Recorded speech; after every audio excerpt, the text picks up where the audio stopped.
আমাদের মনে হয় কোথাও নতুন করে ভাবনার সময় এসে গিয়েছে। বিশেষ করে ভারত এবং বাংলাদেশের সম্পর্ক নিয়ে আমরা যারা ভাবি, বলা ভালো তাত্ত্বিকভাবে ভাবনার বহিঃপ্রকাশ ঘটানোর চেষ্টা করি, তখন আমাদেরকে আরও দায়িত্বশীল ভূমিকা পালন করতে হবে। মনে রাখতে হবে, দুই দেশের জনসাধারণ, জনগণ পরস্পরের বিরুদ্ধে একটা অংশ বিদ্বেষমূলক আচার আচরণ যে করছেন, সেগুলোর দায়িত্ব এককভাবে কারোর ওপর নেই, কোনো দেশের ওপর নেই। এই দায়িত্ব ভারত এবং বাংলাদেশের।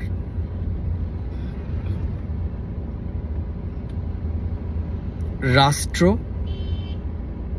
এবং অবশ্যই সামাজিক যোগাযোগ মাধ্যম এবং অনেকাংশে গণমাধ্যম তাদের কাছেও একই রকমভাবে বর্তাবে। আমরা যদি এই সমস্ত সেক্টরগুলোকে সুনির্দিষ্টভাবে একটা কাঠামোয় দাঁড় করাই, তাহলে বোঝা যাবে যে রাষ্ট্র তাদের কূটনৈতিক যে কৌশল, সেটি পারস্পরিকভাবে প্রয়োগ বা পাল্টা প্রয়োগ করার ক্ষেত্রে ব্যবহার করছে। সমাজ মাধ্যম, সামাজিক যোগাযোগ মাধ্যম এই রাষ্ট্রের কারণে তাদের ওপর যে নেতিবাচক প্রভাব, কিংবা তাদের ভাষায় তারা এটা ভালো বুঝেছেন, সেই প্রভাব তার বহিঃপ্রকাশ ঘটছে।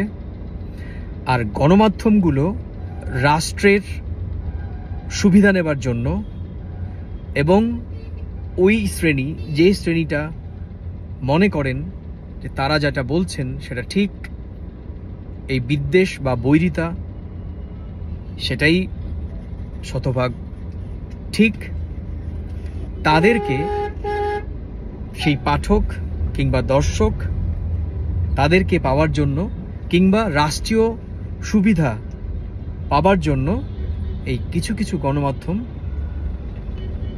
এই ভূমিকা পালন করছে। এই কথাগুলো সাম্প্রতিকতম ঘটনার একেবারে শেষ ঘটনাটি কানপুরের যে ক্রিকেট ম্যাচ চলাকালীন বাংলাদেশের একজন দর্শক বা বাংলাদেশের একজন ক্রিকেট ভক্তকে যেভাবে লাঞ্ছিত করার খবর বাংলাদেশের গণমাধ্যমগুলোতে প্রকাশিত হয়েছে, এবং সেটি আস্তে আস্তে বাইরে আসে যে আসলে এই বাংলাদেশি ক্রিকেট ভক্ত বা দর্শক তিনি নিজে শিরোনামে থাকার জন্য এই ভুলভাল তথ্য দিয়েছেন। কিন্তু বাংলাদেশের বেশ কিছু গণমাধ্যম, বলা ভালো মেইন স্ট্রিমের প্রায় সব গণমাধ্যম এই খবরটিকে এমনভাবে সসিভাবে উপস্থাপন করেছে। সেটা অবশ্য আমি বলবো না বাংলাদেশের গণমাধ্যম এককভাবে সেটা করে, এই ধরনের ঘটনা ভারতীয় গণমাধ্যম পেলে তারাও অনেকটা বেশি সসি করত, এবং আমরা তখন বলতাম ভারতের গণমাধ্যম করে, আমরা কেন করব না। আবার আমরা কেউ কেউ বলবো বাংলাদেশের গণমাধ্যম করে, তাহলে আমরা কেন করব না। খারাপের দৃষ্টান্ত দিতে পারি আমরা, ভালোর দৃষ্টান্ত হতে রাজি নই কেন।